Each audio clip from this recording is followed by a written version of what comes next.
Så stikker en døj. Og målmanden kommer sådan lidt ud her. Nej, det er godt lavet! Fuldstændig kiks nede i Panathinaikos forsvar. Der er en døj. Prøv at se her engang.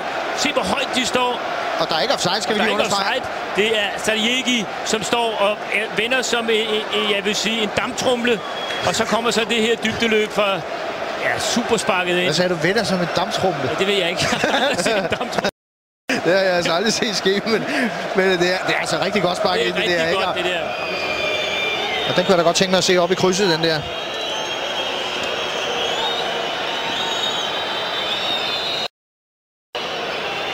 Vingård altså, og ligger godt! 2-0! Skidt med det ikke var i krydset, den krydser stregen derinde, og 2-0 med sanden til FC København. Der er total opløsning hos Panathinaikos nu. Prøv at se Jesper Grønkjær sammen med Gilberto. Der løber han ind foran, og der kommer sparket. Og den rammer der ikke nogen rigtig på vejen, nej, jeg tror bare, det fikserer ham. Jeg tror, målmanden, Han scorede for en uge siden. Det var mod Viby i pokalen. Jeg har en fornemmelse af, at den her tæller lidt mere i Vingårds bevidsthed her.